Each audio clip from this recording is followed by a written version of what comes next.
Welcome to Essential Libertarianism, selected readings from Voluntarist.com. Essential Libertarianism is voluntarism. Let's reclaim the anti-political heritage of this philosophy together. The essays and books we read in this show will bring us closer to the state-free voluntary society that we desire. Let's begin the journey.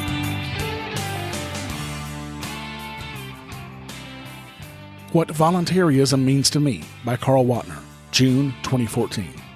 I don't have any special qualifications to define voluntarism, except that I've been publishing the Voluntarist newsletter since its inception in 1982, and I'm a long-time student of the concept. Both in historical tradition and in contemporary usage, voluntarism coincides with my personal philosophy of nonviolence and non-participation in politics. With special thanks to all the voluntarists of the past who have contributed to this tradition, I offer the following personal statement of belief. 1. I condemn all invasive acts and reject the initiation of violence. This is what many today call libertarianism. 2. I assert that the state acts aggressively when it engages in taxation and coercively monopolizes the provision of public services. Many disagree with this assertion, but those who agree with it would generally label themselves anarchists. 3. The anarchist insight into the nature of the state, that the state is, inherently and necessarily, an invasive institution, serves to distinguish the anarchist from the libertarian, for my purposes here. In other words, not all libertarians are anarchists, since some libertarians view limited taxation and limited government as non-invasive and legitimate. 4. I hold the doctrine, which is common among anarchists, that all the affairs of people should be conducted on a voluntary basis. I do not argue for the specific form that voluntary arrangements will take, only that coercion be abandoned so that individuals in society may flourish. 5. The burden of proof is on those who attempt to justify the state, in whatever form, since they are trying to prevent people from peacefully using their own property in accord with their own desires. 6. Although it is not incumbent upon them to do so, some anarchists try to present their vision of a future stateless society. Based on these visions, we find many different types of anarchists. 2 chief issues which have divided anarchists historically and theoretically are the questions of 1, how property will be owned in a stateless society, and 2, what means will be used to remove the state from our lives. 7. I am an individualist anarchist because I recognize the validity of the self-ownership and homesteading axioms. The individualists advocate private property, both in property for personal consumption as well as in the means of production. Collectivist, communist, and syndicalist anarchists, on the other hand, support some sort of community ownership of the means of production. 8.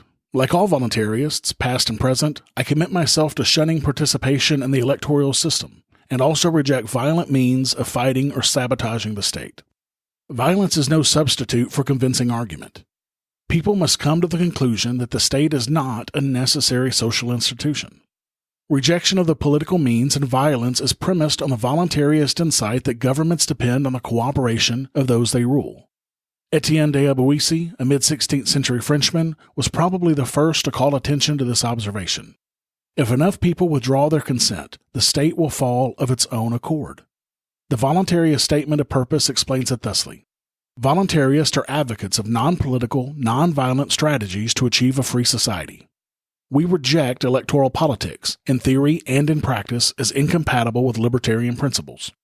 Governments must cloak their actions in an aura of moral legitimacy in order to sustain their power, and political methods invariably strengthen that legitimacy. Voluntarists seek instead to delegitimize the state through education, and we advocate withdrawal of the cooperation and tacit consent on which state power ultimately depends.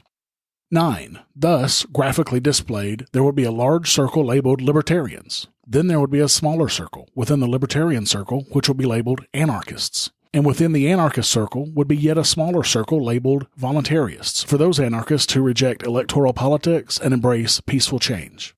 10. I think that H.L. Mencken pretty well summarizes my sentiments when he wrote in the Forum of September 1930, quote, I believe that all government is evil, and that all government must make war upon liberty, and that the democratic form is at least as bad as any of the other forms. But the whole thing may, after all, be put very simply. I believe it is better to tell the truth than a lie. I believe it is better to be a free man than a slave. And I believe it is better to know than to be ignorant. End quote.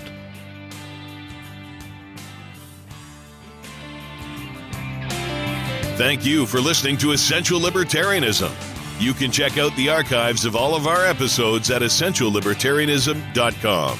And you can subscribe to future episodes on any podcatcher, including Apple Podcasts, Stitcher, Google Play, and more. This has been a Pax Libertas Productions podcast.